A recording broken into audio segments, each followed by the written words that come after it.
All right, for the first time for President Barack Obama getting a veto overridden. Welcome, everybody. I'm Neil Cavuto. I do want to take you right now to Fort Lee, Virginia, give you a peek at a group that is gathering largely soldiers to listen to the President of the United States, who will likely comment on this development, a stunning development at that, and something that seemed unthinkable a little more than a few weeks ago.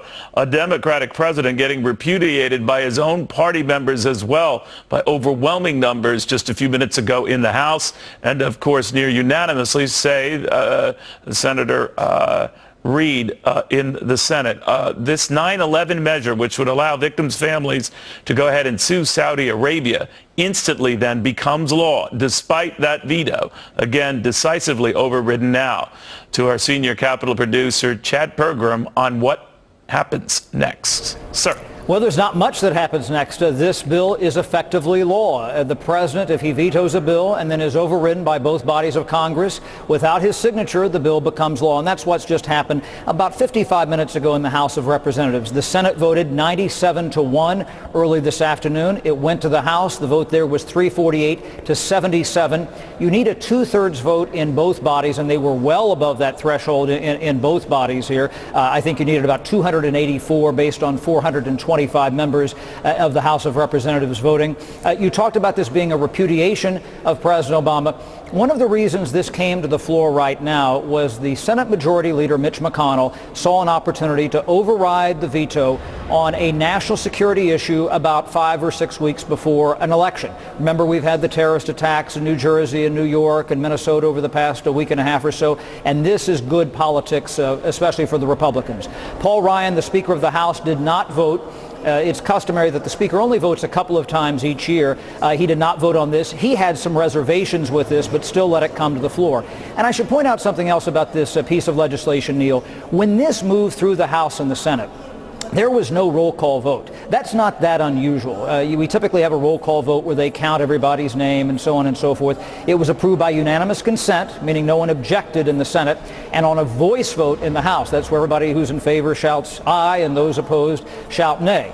But according to Article 1, Section 7 of the Constitution, you have to have a roll call vote where they document everybody's names on a veto override, and that's what happened today. One of the reasons this passed in the form that it did in the House and the Senate earlier was simply because a lot of lawmakers did not want to be on the record perhaps opposing this in the month of September, the same month, of course, of 9/11. That's bad politics, Neil.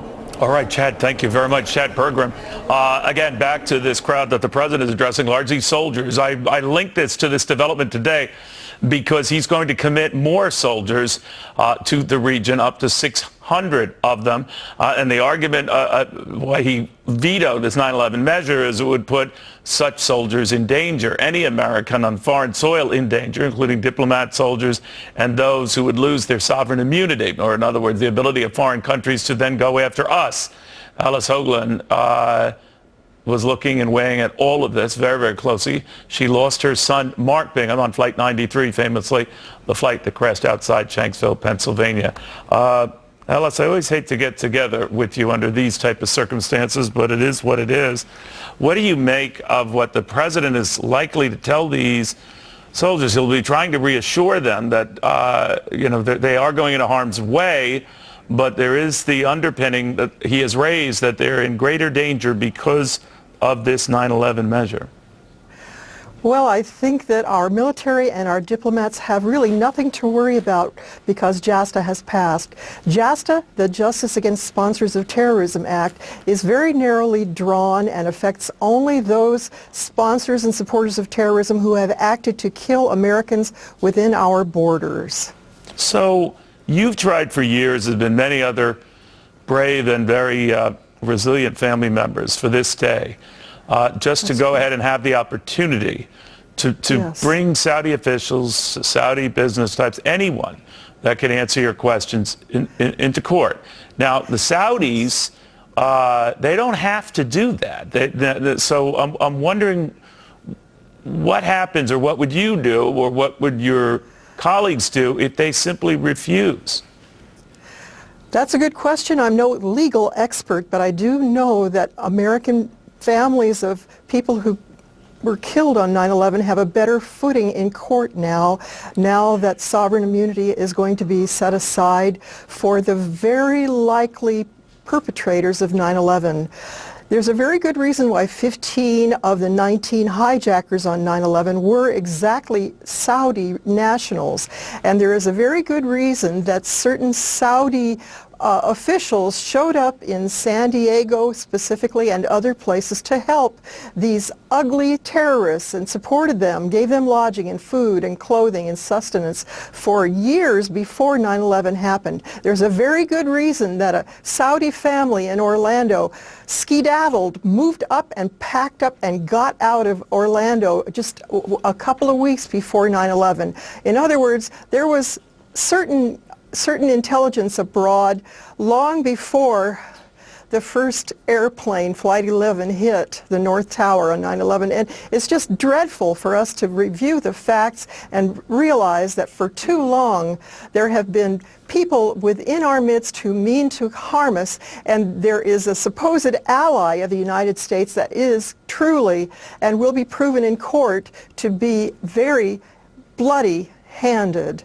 We know that this is not the end of it. We know that there will be constant attacks on JASTA. We know that it's going to be a tough fight, that President Obama, in whom we are deeply disappointed, will not rest until he has brought his strange allegiance to Saudi Arabia to bear one more time or two more times to try to muzzle the people who But to be fair, JASTA. Allison, I know your grief, and I could certainly understand. Other former presidents, Republican included, have supported him on this, fearing that it could lead to reprisals against American interests and Americans themselves. Some of those soldiers who are gathering to listen to the president right now in Virginia, and you've heard that argument. I guess what I'm asking you is, the Saudis have separately, as you know, hinted that if this were to go through and the president didn't veto this, let alone see his veto overridden, they might have ways of responding. They might stop buying our treasury debt, or furthermore start selling it, or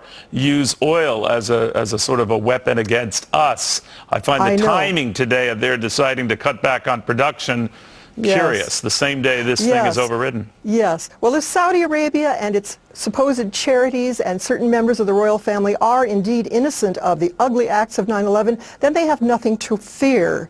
If they are not, they are doing a very ugly job of making sure that the 9/11 families do not have their day in court.